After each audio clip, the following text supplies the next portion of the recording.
par les chemins des Indes, un livre de Katia Astafiev aux éditions Paulsen. Une soirée Guérin-Chamonix avec Lorraine Berger-Afanasieff et Katia Astafiev. Super, eh ben, bonsoir, merci d'être là pour accueillir Katia Astafiev. C'est un peu compliqué pour moi parce que comme moi je m'appelle Afanasieff et elle Astafiev, ça fait un peu le gang des fiefs qui vous reçoit. Donc pour ce livre par les chemins des Indes, et d'abord un petit mot quand même de présentation, est-ce que tu peux nous dire qui tu es, d'où tu viens, tout ça? Alors, Katia Astafiev, donc je viens de Lorraine et je suis autrice essentiellement de récits de voyage et de documentaires sur les plantes. Donc je voyage beaucoup, je suis allée dans une 60aine de pays. Mon livre le plus connu, c'est Comment voyager seule quand on est petite, blonde et aventureuse. Et puis j'ai écrit des choses sur les plantes dans le cinéma, sur les plantes et les grands explorateurs. J'ai écrit quelques livres pour la jeunesse aussi, dont un roman sur les plantes carnivores par exemple, un roman policier. Et puis ce dernier, donc, où je suis partie en Inde sur les traces d'un botaniste oublié. Oui, parce que ça, c'est la collection Démarche. Et dans cette collection, en fait, on envoie des auteurs sur les traces de quelqu'un à chaque fois. Et là, mais comment es-tu tombée sur le personnage que tu vas suivre tout du long, qui s'appelle Victor Jacquemont? Comment tu es tombée sur ce personnage? Alors déjà, j'avais travaillé le sujet des plantes et des explorateurs dans un livre paru il y a quelques années chez Duno qui s'appelait L'aventure extraordinaire des plantes voyageuses. J'avais beaucoup travaillé le sujet et je m'étais intéressée à 10 plantes, 10 personnages. Voilà, donc 10 chapitres. Et là, la démarche était un petit peu différente parce que je voulais choisir un seul personnage que je pourrais trouver assez passionnant pour partir sur ses traces. Et je me suis dit, où j'ai envie d'aller. Voilà, dans cette idée de démarche et de partir sur les traces de quelqu'un. Et je ne connais pas trop l'Himalaya. Et donc j'ai cherché quel botaniste était parti là-bas. Et j'avais déjà entendu un peu le nom de Victor Jacquemont, donc j'avais creusé un petit peu. Et plus je lisais des choses sur lui, plus je trouvais sa vie absolument passionnante. Parce qu'on peut trouver des botanistes ou des scientifiques qui ont fait un travail scientifique intéressant, mais dont la biographie finalement n'est pas forcément fascinante. Donc je voulais vraiment quelqu'un dont la vie soit assez romanesque pour en faire un livre. Et plus je lisais des choses sur ce Victor Jacquemont, plus j'ai trouvé sa vie absolument incroyable, sa courte vie, puisqu'il est mort à 31 ans seulement. Donc il est né, on peut redire, en 1801, voilà. Il est mort en 1832. Ouais, voilà, donc on est vraiment au début 19e siècle. Donc un personnage qui avait été envoyé par le Muséum national d'histoire naturelle de Paris en expédition en Inde pour amener des plantes, des cailloux aussi, il était géologue en même temps. Et puis comme les grands naturalistes de l'époque, il a laissé beaucoup d'écrits avec des descriptions botaniques et puis sur aussi toute la vie du pays. C'est ça qui est intéressant aussi, c'est un témoignage de l'Inde au début du 19e siècle. Et il a laissé donc des écrits qui sont passionnants. Et c'est ça qui m'a plu aussi chez lui, c'est son écriture, puisque j'ai décortiqué un petit peu tous ces récits de voyage. Pardon. Hein, il y en a là des sièges. Parfait. Donc j'ai décortiqué un peu ces récits de voyage puisque donc il est jamais revenu d'Inde, il est mort là-bas, mais c'est toutes ces collectes, il a quand même réussi en très peu de temps à collecter plus de 5000 planches d'herbier, ce qui est beaucoup, donc qui sont conservées au muséum à Paris, et il a laissé des écrits passionnants. Alors il y a 2000 pages de récits de voyage qui sont conservés au muséum, accompagnés d'illustrations qui sont absolument magnifiques, de dessins naturalistes, de plantes mais d'animaux aussi, d'autres bestioles, enfin des très belles choses. Et ces correspondances ont été rééditées après sa mort par son copain, notamment Prosper Mérimée, puisqu'il connaissait plein de gens intéressants. Avant de partir, il fréquentait des salons parisiens, son père était un philosophe très connu, et il connaissait plein de monde intéressant. Et ces écrits sont vraiment très très sympas à lire, c'est très très bien écrit. Il était copain avec Stendhal aussi, qui disait que c'était le plus grand écrivain voyageur de son époque, donc c'est pas rien. Donc vraiment, ses correspondances sont passionnantes, il y a énormément d'humour, et il a écrit à plein de gens, à sa famille, à ses amis. C'était quelqu'un qui avait l'air d'être très très attachant, il a correspondu avec des tas de gens, et ses lettres sont vraiment agréable à lire parce qu'il y a énormément d'humour. En même temps, c'est d'un très bon niveau littéraire et c'est vraiment passionnant à lire. Donc, on va essayer de découvrir un petit peu. Là, on commence à Paris en décembre 2022, quand tu te tiens droit au-dessus d'un lion sur la façade de l'hôtel de ville de Paris. Personne ne te remarque. Les grands hommes sont parfois discrets. Te voilà aujourd'hui anonyme, illustre inconnu de pierre, ornant parmi une multitude de statues l'arrière d'un monument historique. Ton nom de famille est gravé en dessous, Jacquemont. Tes dates de naissance et de mort attirent l'attention, 1801, 1832. Qu'as-tu pu accomplir en si peu de temps? Une vie éphémère et pourtant tu fus l'un des plus grands écrivains voyageurs du XIXe siècle. Je marche dans la capitale, si heureuse de t'avoir rencontré. J'éprouve une fascination pour ces botanistes explorateurs qui quittaient tout pour partir au bout du monde au péril de leur vie. Lors de recherches, je suis tombée par hasard sur ton nom et sur ton histoire. Coup de foudre. Si j'étais née au début du XIXe siècle, je crois que tu m'aurais bien plu. Victor me semble un homme de la plus grande distinction, écrivit ton ami Stendhal. Je ne doute pas de ses paroles. Tu aimais les plantes, tu aimais les livres, tu aimais les voyages, tu aimais tout ce que j'aime. Tes écrits m'exaltent, les plantes baptisées selon ton nom m'enchantent, ton périple m'épate. Tu aurais pu être le héros d'un roman de Jules Verne ou de Kipling. Mais tu n'as pas voulu être roi comme le personnage de la célèbre nouvelle ou du plus grand conteur de l'Empire britannique. Tu as voulu être botaniste et tu as été même plus que ça. Voilà, déjà la mise, voilà, on sent qu'il y a quand même, il y a quand même une passion. Hein, on sent que c'est pas n'importe qui. Hein. Donc c'est une épopée botanique qui devient une enquête. Voilà, effectivement, partir sur ces traces, ça a été une vraie enquête pour moi, mieux connaître le personnage et réussir à suivre son itinéraire, ce qui n'a pas été toujours facile. Donc effectivement, je suis partie de Paris. Hein, là, l'extrait, si vous êtes déjà passé à Paris, vous avez tous vu peut-être l'hôtel de ville. Et tout autour de l'hôtel de ville à Paris, il y a plein de statues de personnages historiques, dont la plupart sont oubliés. Et Victor Jacquemont donc, est en statue derrière l'hôtel de ville de Paris. Donc j'ai commencé à enquêter au muséum, à la bibliothèque, hein, pour justement lire ses écrits, notamment son récit de voyage, hein, qui ne se retrouve pas autant ses correspondances, on peut les retrouver, le récit, là c'est plus compliqué, bien que ce soit numérisé maintenant, donc on peut le trouver en ligne aussi, mais c'est sympa de voir les originaux qui sont absolument magnifiques. Et puis après, j'ai lu ses écrits, etc. Et je suis partie donc, sur ses pas à partir de Calcutta. Donc en fait, on peut dire que son périple, son voyage dans l'Inde par Victor Jacquemont pendant les années 1828 à 1832, donc jusqu'à sa mort. Voilà. Donc il est parti quand même 4 ans. Je pense que tu n'es pas parti pendant 4 ans. Alors non, moi c'était plus simple.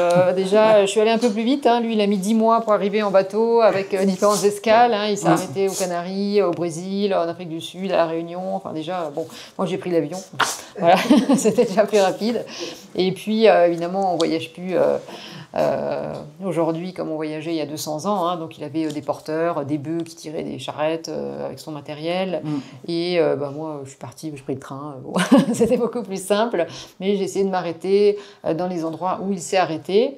Alors, il y a des villes, ça c'est facile, hein, on va dire, Calcutta, Agra, Bénarès, tout ça. Et puis après, il y a des villages avec les noms qui ont changé, des villages qui ont été engloutis par des villes. Évidemment, l'Inde, en 200 ans, comme tu peux imaginer, ça a plus que changé. C'est plus tout à fait le même pays. Ouais. Donc, c'était pas toujours facile de vraiment retrouver l'itinéraire. Je vais lire un passage sur Calcutta. Calcutta, 1829. Parce qu'il a mis quand même 1 an à arriver en Inde, hein, en passant. Parce que c'est ça aussi qui est dingue, je ne comprends pas, parce qu'il est parti de Brest, il est allé jusqu'à Rio. Oui, en fait, c'est ce qui se faisait apparemment à l'époque pour suivre l'essence des courants. C'était plus rapide de passer par là. Donc, c'est sûr que là, ça paraît un peu étonnant parce que c'est pas tout à fait la même direction. C'est ce qui se fait toujours, mais ah oui. Il faut tourner l'anticyclone des Açores. Voilà, on passe plus proche du Brésil en général. Mais c'est un long périple. Hein. Donc, Calcutta, 1829. Victor touche à terre à Calcutta le 5 mai 1829. À Paris, c'est l'année de publication de la nouvelle Matteo Falcone et de son ami Mérimée, de Promenade dans Rome de Stendhal et du dernier jour d'un condamné de Victor Hugo. Mais les salons parisiens lui paraissent bien loin maintenant. Les Bouches du Gange ne sont qu'un vaste terrain de boue. Calcutta, cité des marais, a été bâtie sur un immense marécage. La Compagnie des Indes la créa officiellement en 1690, mais la région du Bengale était déjà occupée depuis bien longtemps, depuis des millénaires. La ville est baptisée ainsi en hommage à Kali, femme de Shiva et déesse de la transformation et de la destruction. La vénérée détruit la peur. Elle abolit le mal, l'ignorance ou la jalousie. Elle apparaît tirant la langue nue avec plusieurs paires de bras, un collier de crâne autour du cou, dansant sur le corps de Shiva. La cité devint capitale des Indes britanniques en 1773, avant transfert à Delhi en 1911. Elle devait compter entre 550 000 et 300 000 habitants à l'arrivée de Jacquemont. Ce sont maintenant 4 millions d'âmes qui la peuplent, 15 millions pour l'agglomération. Jacquemont est bien secoué quand le navire pénètre dans l'embouchure du fleuve tourmenté. Les vents sont furieux, la mer capricieuse, l'eau très riche en alluvions. Des bancs de limon rendent la navigation périlleuse. Ça tangue, ça secoue, ça chahute. Après avoir échappé à l'ouragan à Bourbon, Victor croit sa dernière heure venue. Où jeter l'ancre? Sur des côtes habitées par les tigres? Heureusement, le navire arrive à bon port. Le botaniste se remet vite de cette approche agitée dans le plus grand delta du monde. Il débarque à l'improviste chez Sir John Pearson, avocat général du Bengale, qui réside dans une belle demeure près du fleuve et chez qui il souhaite être introduit. Un serviteur le fait entrer dans un grand salon où un homme grisonnant et 3 femmes élégantes se rafraîchissent. Le gentleman botaniste, non pas gentleman, cela est trop british pour lui, arrive avec l'arrogance des Français, le charme des romantiques, la désinvolture de sa jeunesse. On le dévisage, il a l'impression d'arriver comme un cheveu sur la soupe. Après des mois de navigation, il est chamboulé, débarqué enfin dans la ville qui sera le point de départ de son grand périple à travers l'Inde. Je pense que dans les écrits, il doit raconter tout ça, en fait. Alors, il raconte tout ça, hein. Évidemment, moi, tout ce que je raconte de lui, je ne l'ai pas inventé. Je me suis vraiment basée sur ses écrits. Et évidemment, en sélectionnant certains moments, parce que ça peut être assez long, mais évidemment, il y a cette arrivée qui est quand même particulière, hein, puisqu'après 10 mois de voyage, arriver seulement au point de départ, finalement, de sa mission, c'est déjà une aventure. Et là, effectivement, on voit, il arrive chez le gouverneur du Bengale et partout, il se fait inviter. C'est ça qui m'a plu chez ce personnage, c'est qu'on le ressent dans ses correspondances et dans les témoignages qu'il y a eu de lui, sur lui après sa mort, c'est qu'il avait l'air extrêmement sympathique et il s'entendait bien avec tout le monde. Il s'est lié d'amitié avec des tas de gens, quelle que soit l'origine, que ce soit des Indiens, des Anglais, des Français.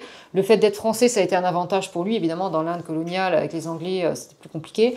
Mais lui, en tant que Français, finalement, il passait partout et il s'est fait très bien accueillir. Il partait avec peu de moyens pour l'époque, avec pas grand-chose. Il se plaignait tout le temps qu'il n'avait pas beaucoup de budget pour son expédition. Mais finalement, il s'en sortait bien parce qu'il se faisait inviter partout.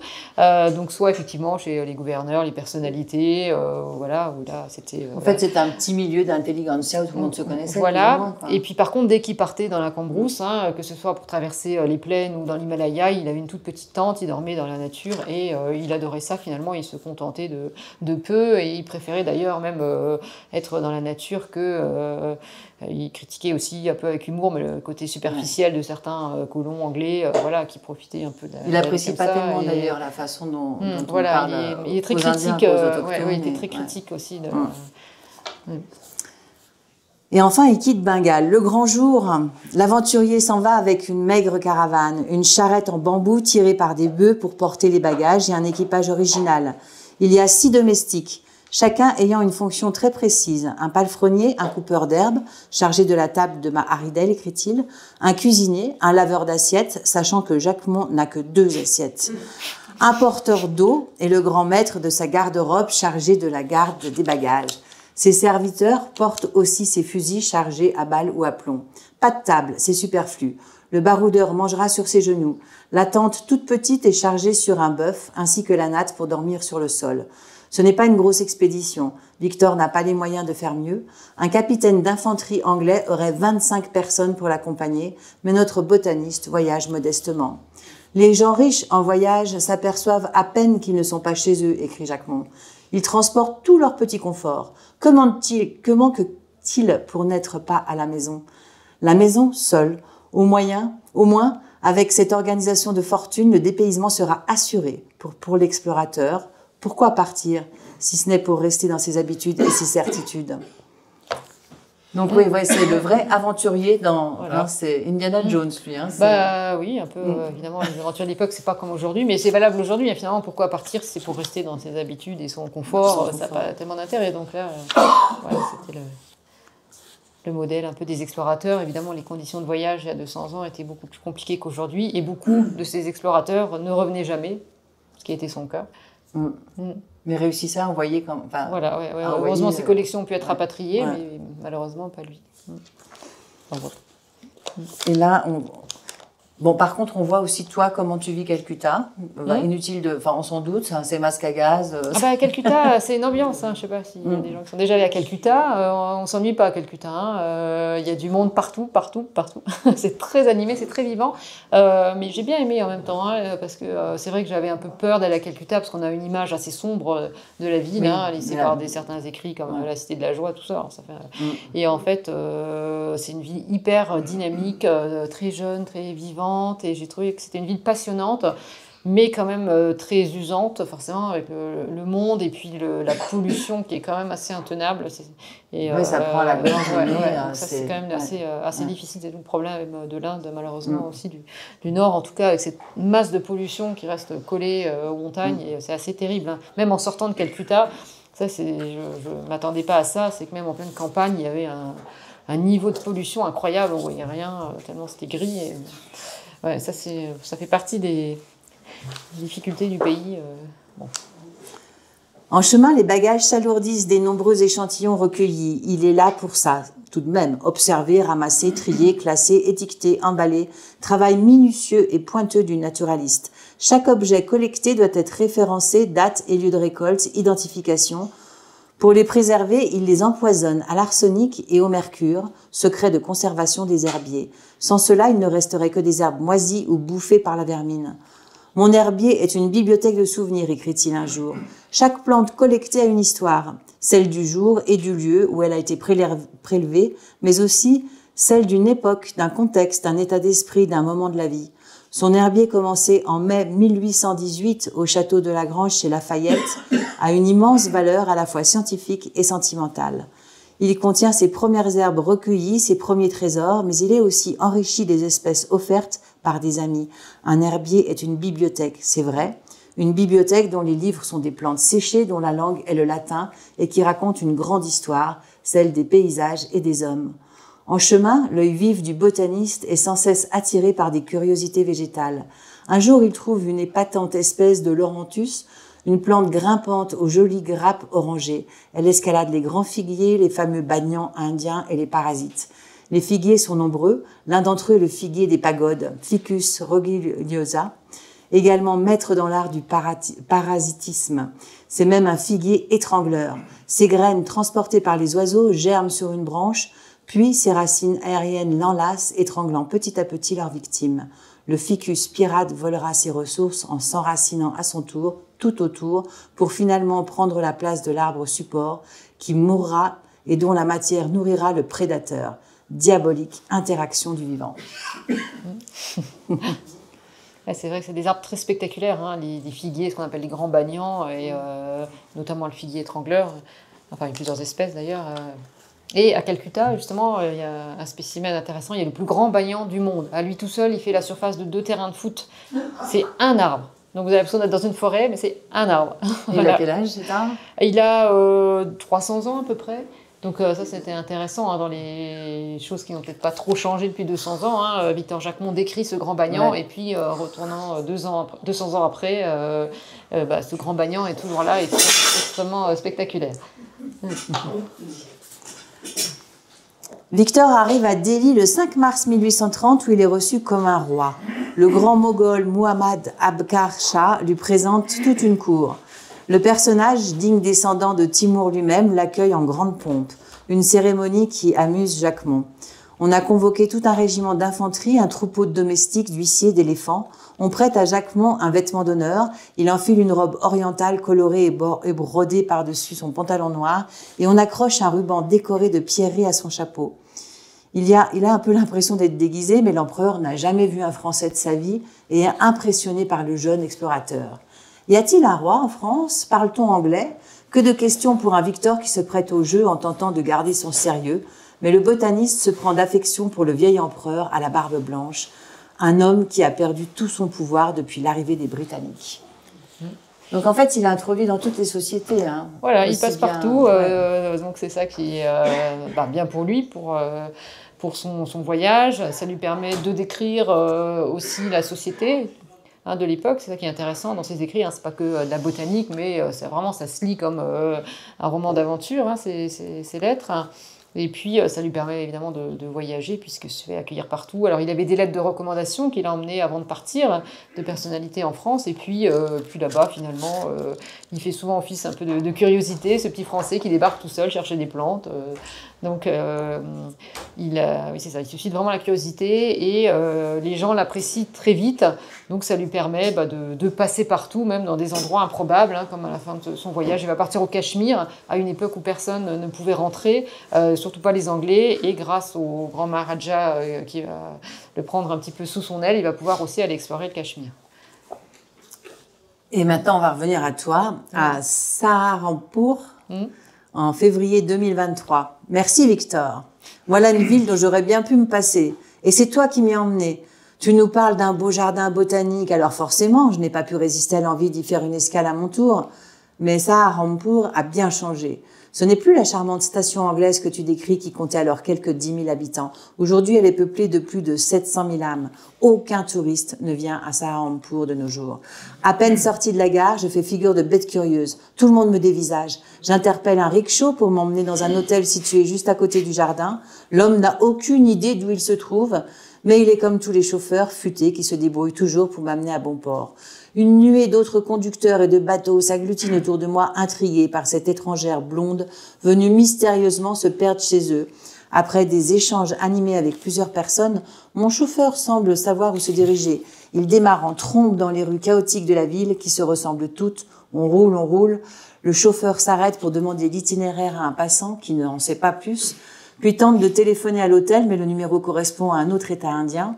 En regardant sur la carte, je m'aperçois que l'adresse indique un point au hasard au centre de Saharanpur, sur une rue juxtaposée au jardin botanique. En réalité, l'hôtel n'existe pas.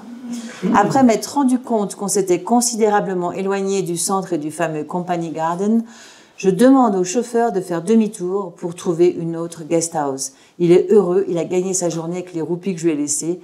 Et je suis moi aussi contente de trouver enfin un toit dans cette ville plutôt inhospitalière. C'est ça l'aventure. Voilà, oui, ça c'était une étape, c'était pas l'étape la plus sympathique, mais effectivement, comme il y avait pas mal de passages de Victor Jacquemont dans cette ville, je me suis dit, je vais y aller, forcément. Ouais. Et puis, voilà, ce Company Garden n'était plus vraiment un jardin botanique, un espèce de parc public qui était ouvert genre le matin entre 5 et 7 et puis le soir. Donc, je suis allée, j'arrivais à 9h le matin, on me regarde vraiment de travers, voire méchamment pour me dire, qu'est-ce que vous faites là? De toute façon, c'est fermé. Bon, ok. Donc, j'ai même pas eu le courage d'attendre le soir parce que je me dis, de toute façon, il y a certainement plus grand chose à voir. Et puis, vu que l'accueil n'était pas chaleureux, parce qu'il était à peu près le seul endroit, hein, parce que partout, c'était plutôt extrêmement sympathique. Hein, les gens là-bas sont très attachants. Hein, si vous avez eu l'occasion d'aller en Inde, hein, c'est vrai qu'on se fait vite des copains. Donc, voilà, les gens viennent très facilement discuter. Et partout, que ce soit à Calcutta qu'au fin fond de l'Himalaya, je suis tombée que sur des gens extrêmement sympathiques. Et puis, voilà, il y a eu cette ville-là qui était un peu moins agréable, mais bon, voilà, c'est pas bien grave, ça fait partie du voyage. Mon itinéraire ne collera pas tout à fait à celui de Jacquemont, mais un grave épisode le bouleverse totalement. Malgré des efforts constants pour faire attention à ce que j'ingurgite, je tombe malade à Amritsar. Pas d'inquiétude au début, ce n'est probablement qu'un banal incident qui arrive couramment à tout voyageur en Inde. Après 2 jours de vomissements, j'espère avoir évacué le mal. Je monte dans un train pour fuir la ville, si éloignée de tout, où les conditions ne me semblent pas favorables à un rétablissement. Je fais escale à Chandigarh avant de partir pour l'Himalaya. Chandigarh, ville nouvelle créée en 1947 que Jacquemont n'a pas pu connaître. Je débarque dans un hôtel très moyen à 22h, épuisé, puis vite dégoûté par l'odeur épouvantable de la salle de bain. Mélange de renfermés et de produits chimiques écœurants. Je maudis Victor de m'avoir poussé jusqu'ici. Nouveau vomissement. Le lendemain, changement d'hôtel, plus propre. Mais c'est inutile de poursuivre dans les montagnes dans cet état-là. Je partirai lorsque ça ira mieux. Mais ça ne va toujours pas mieux, ça empire. Les jours passent, mes forces s'amenuisent, je ne sors plus, je ne mange plus. Un soir, je file à la réception demander un docteur. C'est samedi, c'est compliqué. Le réceptionniste téléphone à une amie médecin dans l'armée qui me transmet une ordonnance. Au milieu de la nuit, je vais mal, de plus en plus mal.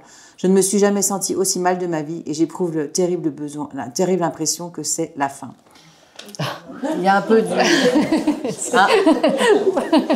Voilà, c'était bien là. J'ai cru à un moment que j'allais finir comme Victor Jacquemont. Donc, ouais. Voilà, il y a des moments... voilà, donc... J'ai découvert l'hôpital de Chandigarh.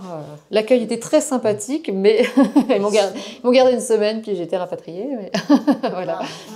Donc, Quand même, hein, voilà, ça, c'est les joies des voyages. Oh, une bactérie, comme c'est très fréquent en Inde, mais bon, ça s'arrangeait pas trop. Et puis, alors, ils étaient adorables à l'hôpital. Hein. Pareil, j'étais un peu la star de l'hôpital. Ils étaient tous aux petits soins. Bon, mais ils m'ont pas donné le bon antibiotique, donc ça a un peu traîné, ça s'est pas trop arrangé.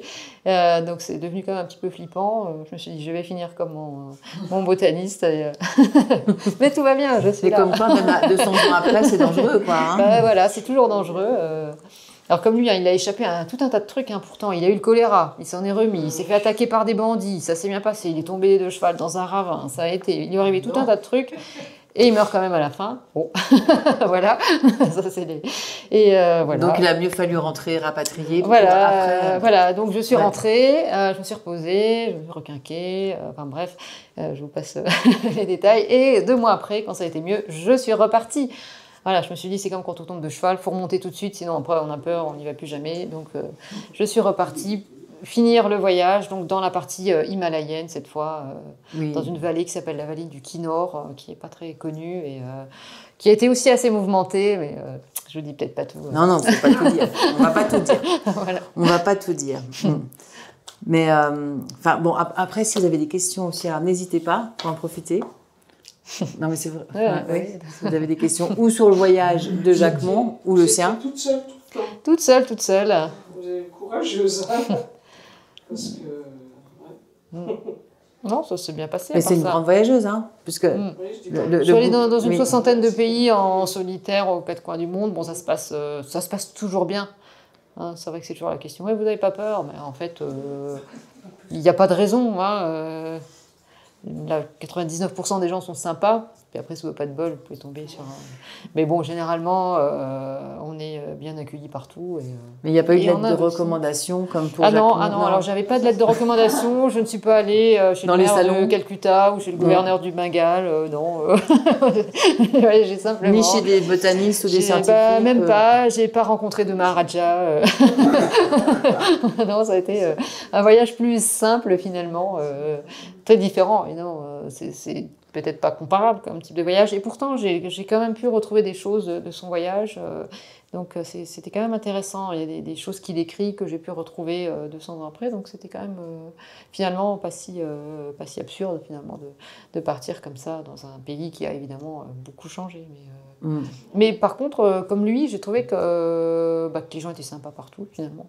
Ça, c'est des choses qui ne changent pas dans le voyage. Ouais. Et au niveau du matériel, vous étiez chargé? Oh non, très simple. Hein. J'avais un sac à dos. La valise en Inde, on oublie. Hein. Voilà, rien que dans Calcutta, vous ne pouvez même pas circuler. Il y a tellement de gens partout que vous ne pouvez même pas traîner une valise. Hein. Vous avez les trottoirs qui sont comme ça, qui sont envahis de monde, et puis des routes envahies de voitures. Donc vous pouvez circuler nulle part. Donc effectivement, c'est un petit sac à dos. Faut partir simple. Oui, sur un petit cahier, je prends des notes. Voilà, j'ai beaucoup écrit. Enfin, avant, j'ai commencé à préparer, et puis après, au retour, plus. Hein, puis après, je prenais des notes, évidemment. Mais est-ce qu'il y avait des botanistes aussi en Inde? Est-ce qu'il rencontrait des botanistes localement, ou c'était lui qui partait comme ça à l'aventure? Alors, on était vraiment au début du 19e. Donc, en Inde, il n'y avait pas encore de botanique au sens contemporain, parce que finalement, quand on dit ils découvrent des plantes, évidemment, les plantes, elles étaient connues. Ah, c'est vraiment un abus de langage. Hein, quand on dit les explorateurs vont découvrir le monde, évidemment, plein de choses étaient découvertes déjà, enfin, étaient connues des populations locales. Donc, il partait avec son point de vue d'Européen, évidemment. Hein, et puis, les plantes, on leur donnait un nom latin, ça c'est la nomenclature binominale instaurée par Linné, et puis qui finalement maintenant est universelle, mais qui a été instaurée au XVIIIe siècle.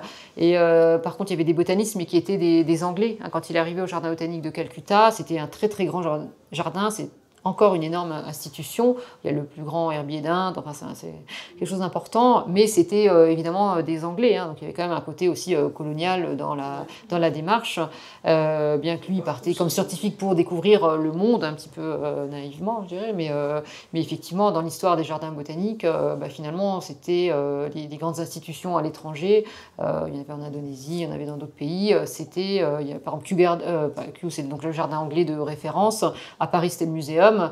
Et puis, tous les jardins qui se sont créés dans d'autres pays, c'était pour découvrir des plantes qui pourraient nous servir plus tard. Donc, il passe par exemple en Afrique du Sud, au jardin qui est assez incroyable à Cape Town, que je cite aussi, c'est Kirstenbosch, c'est le plus beau jardin du monde.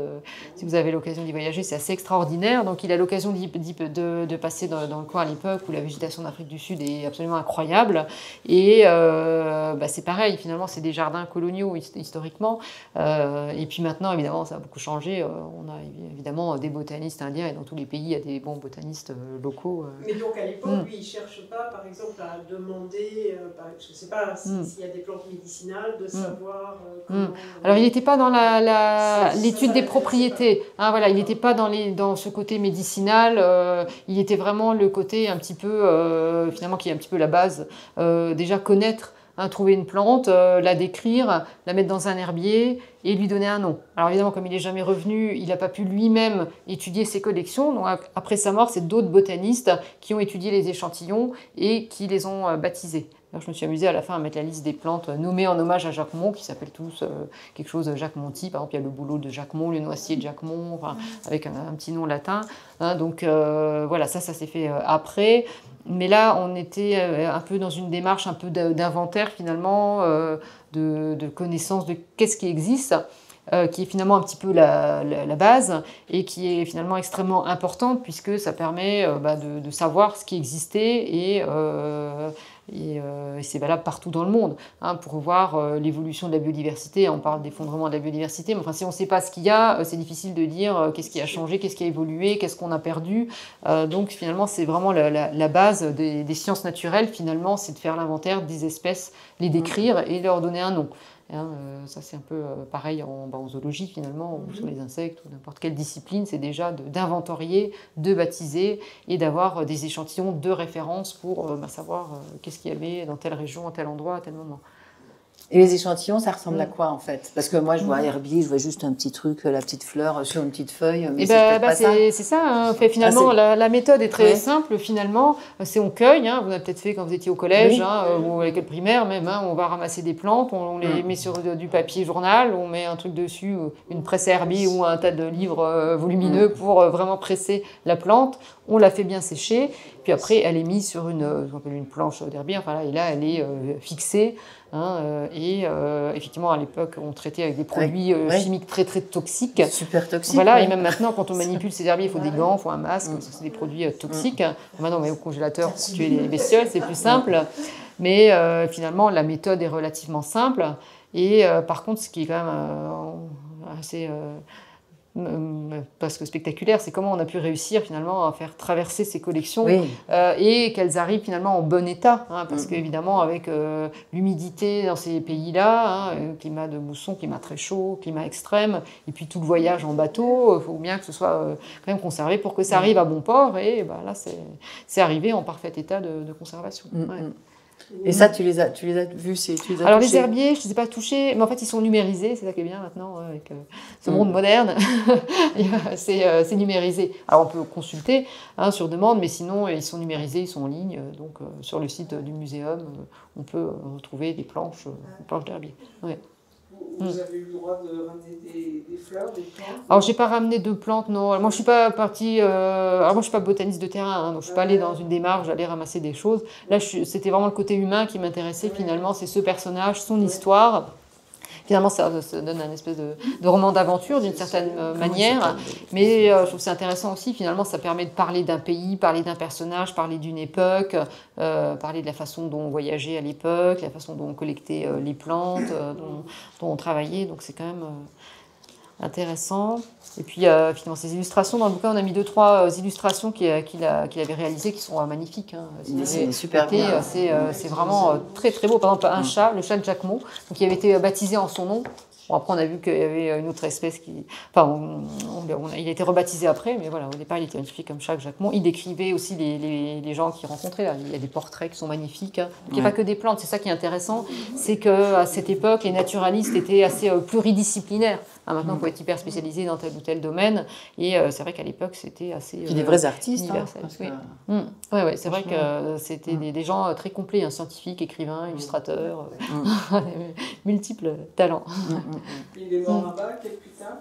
Alors il est mort à Mumbai, à Bombay, on appelait à l'époque, à Bombay en fait, et c'est vraiment dommage, c'est vraiment tout à la fin de son voyage, hein, donc il avait traversé toute l'Inde du Nord, l'Himalaya, le Cachemire, et c'est vraiment au retour qu'il a été gravement malade, peu de temps avant de rentrer finalement, alors qu'il avait évidemment plein de projets pour la suite. Ouais. Il envoyait ses herbiers régulièrement ou c'est tout rentré en même temps? Comment ça s'est passé, le rapatriement de ces pièces? Alors ça s'est passé, en fait il collectait, après il conservait, et il les laissait dans des endroits bien précis, par exemple à Delhi, où il était aussi copain avec des personnalités, et il leur donnait pour mission de garder les échantillons, soit le temps qu'ils reviennent, ou soit déjà de les faire expédier. Voilà.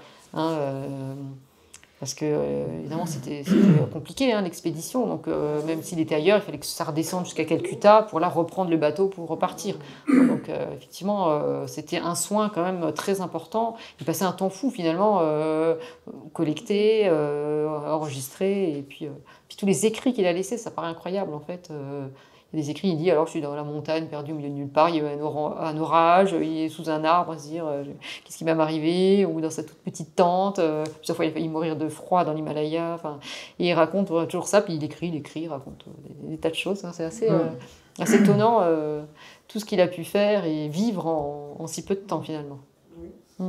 Et donc, ce que vous avez vu, c'est ces carnets numérisés. Alors, il y a plusieurs choses. Les herbiers sont numérisés, et dans son récit de voyage, donc qui fait à peu près 2000 pages, j'ai regardé si ça s'achetait. Bon, j'ai trouvé un seul et unique exemplaire à 13 000 € chez un bouquiniste. Bon. Voilà, donc je ne l'ai pas acheté. Et là, donc je suis allée au muséum le consulter, et c'est là qu'on voit, parce que c'est vraiment des grands volumes avec les planches qui sont très très belles. Hein, donc là, je ne sais pas combien il reste d'exemplaires, à mon avis, il y en a très très peu. Alors, je ne sais pas combien il y a eu au départ, mais enfin, il y en a très très peu. Donc j'ai pu consulter celui du muséum. Et après, ses correspondances donc, qui avaient été éditées après sa mort, là, on en retrouve chez des bouquinistes autour de 50 €. Donc là, c'est déjà plus accessible. Hein. Il y a 2 volumes, et puis il y a un autre volume après de nouvelles correspondances.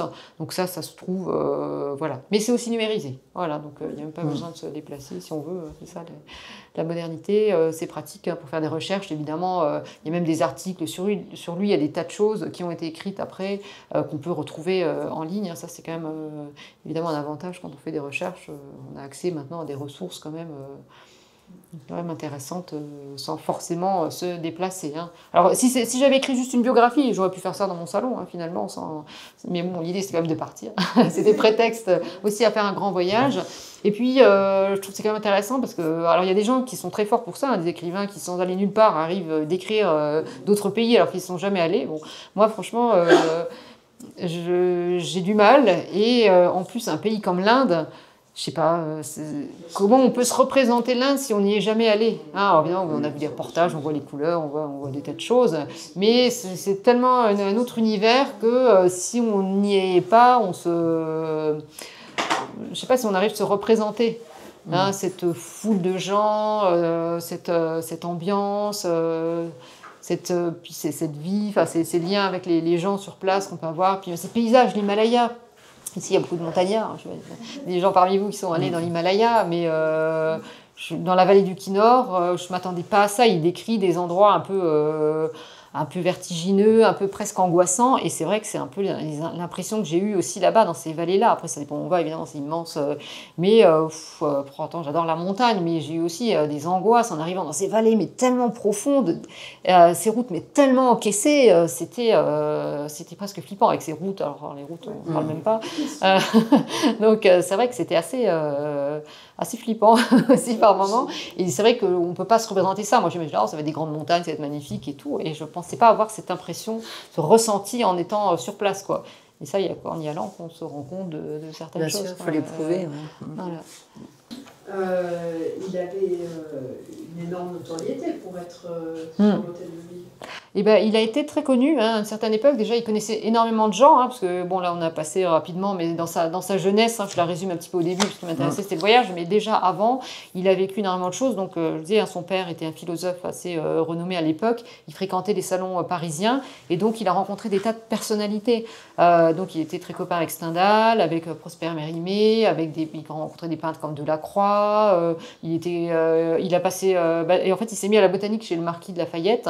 Parce qu'à 17 ans, il a eu un petit accident de chimie et il a respiré un produit chimique. Enfin, donc, il a été assez intoxiqué, il était assez malade et il fallait qu'il aille au grand air. Donc, il a quitté Paris et son père, qui était copain avec Lafayette, l'a emmené dans son château et il a commencé à herboriser dans son château parce qu'il s'ennuyait un peu. Et c'est comme ça qu'il s'est mis à la botanique. Bon, donc c'est déjà quand même assez insolite.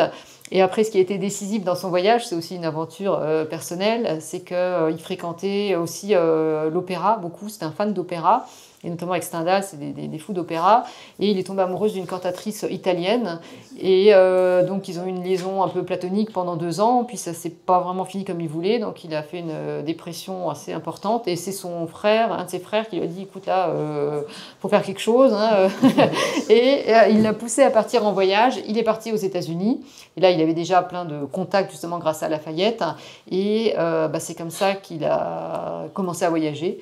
Et il a fait beaucoup de botanique de terrain aux États-Unis et au Canada. Et c'est justement là que le muséum l'a contacté en disant tiens, c'est quand même un jeune homme brillant, qui n'a pas peur de partir, qui connaît les plantes, qui a un peu des talents certainement d'explorateur. Et c'est là qu'on lui a proposé de partir en mission en Inde. Donc déjà, il connaissait énormément de gens avant. Et bon, évidemment, on ne sait pas, mais s'il n'était pas mort aussi jeune, peut-être qu'il aurait été beaucoup plus célèbre. Je ne sais pas ce qu'il aurait fait, aussi bien dans ses écrits ou dans les sciences ou dans je ne sais quoi, quelle discipline. Il avait des projets d'écrire des livres, de faire plein de choses à son retour, donc il aurait été certainement beaucoup plus célèbre. Mais à l'époque, il était très lu aussi. Ses correspondances avaient beaucoup de succès, elles ont été traduites en anglais, donc il a eu quand même un certain succès, peut-être plus littéraire d'ailleurs que scientifique, bien que certains botanistes connaissent parfois le nom de Jacquemont, puisque avec les noms latins, effectivement, quand on nomme une espèce, alors ça peut être soit d'après la forme de la plante, ça peut être d'après l'origine géographique, et souvent c'est en hommage à quelqu'un. Et effectivement, il y a beaucoup d'espèces qui portent ce nom de Jacquemont. Alors il y a certains botanistes qui connaissent un peu, mais c'est vrai qu'il est malheureusement un peu oublié. Et les rares personnes qui le connaissent vraiment, effectivement, soit c'est quelques botanistes, parce qu'ils connaissent les espèces, ou des universitaires, par exemple, qui s'intéressent à l'histoire des écrits de voyage. Puisque c'est resté aussi une référence dans les écrits de voyage du 19e siècle. En fait. Ouais. Et on a même su il n'y a pas très longtemps qu'il a fait le Mont Blanc. Parce qu'on a retrouvé les carnets, je crois que c'était l'année dernière ou il y a 2 ans, Claude Marin et Christian de Marliave avaient récupéré les carnets de Joseph Coutet, d'un guide, qui avait été donné par des Anglais qui avaient eu ce carnet, qui l'ont redonné à la compagnie des guides, et dedans, il y a Victor Jacquemont qui a fait le Mont Blanc à même pas 23 ans, quelque chose comme ça. Oui, et alors il a beaucoup voyagé dans les Alpes aussi, il a une vie bien dans remplie, toute la France, dans les montagnes aussi. Il est allé dans le Massif central, beaucoup, dans les Alpes, en France, en Suisse. Et effectivement, il y a aussi des correspondances avec des gens de l'époque, des géologues, des différentes personnes. Finalement, il a correspondu avec des tas de gens intéressants, c'est ça qui est bien dans ses écrits, des géologues, des médecins, des tas de gens très, très variés. Et effectivement, en cherchant bien, on retrouve d'autres traces de Jacquemont, ça je ne connaissais pas. Donc, Pour des raisons scientifiques Non, je pense que c'était un aventurier. Oui, puis c'était déjà, il s'intéressait à la géologie et aux plantes. Déjà, quand il partait comme ça dans les Alpes, et déjà, il commençait aussi à faire déjà des herbiers. Oui, et puis c'était l'intelligentsia du moment où on faisait de la montagne, on partait en voyage. C'était une période où les gens bougeaient quand même. En 1820, il n'y a pas tant de monde. Non, il n'y a pas tant de monde. Non, il n'y en a pas tant justement, ouais. Et il a fait que ça. Il est venu à Chamonix, il a fait que ça, que le Mont Blanc.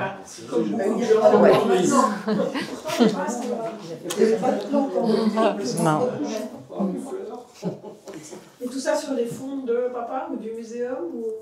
Bah, là, effectivement, il venait quand même d'une famille privilégiée. Évidemment, à l'époque, on ne pouvait pas partir comme ça. Voilà, c'est sûr que c'était déjà un certain milieu, évidemment, assez bourgeois à l'époque. Et par contre, quand il est parti en Inde, là, c'était financé par le muséum. Mais il ne donnait pas grand-chose. Il ne donnait pas grand-chose. Donc, régulièrement, d'ailleurs, on a aussi dans ses correspondances des courriers au muséum où il se plaint qu'il n'a pas assez. Et puis finalement, bah, il n'a pas eu besoin de plus. Parce que par contre, il se contentait vraiment de très très peu. Hein, et il n'avait pas du tout... c'est marrant parce qu'il s'adaptait vraiment à toutes les situations. Hein, effectivement, quand il était invité chez le gouverneur, alors il mangeait du pâté de truffe, du vin de Bordeaux, des trucs complètement improbables au fin fond de l'Inde. Et à côté de ça, il était aussi pas mal critique par rapport à ça. Enfin, en même temps, il a profité quand il arrivait quelque part, mais il se moquait aussi beaucoup des Anglais, un peu, voilà. Et quand il repartait, par contre, il disait souvent qu'il se plaisait beaucoup plus dans la montagne, à camper tout seul au milieu de nulle part, que dans un milieu qu'il trouvait parfois un peu superficiel. Ben, en tout cas, merci. C'est une belle aventure. Merci beaucoup pour ce livre Par les chemins des Indes et merci d'être venu jusqu'à nous pour nous le présenter. Merci à vous. Merci.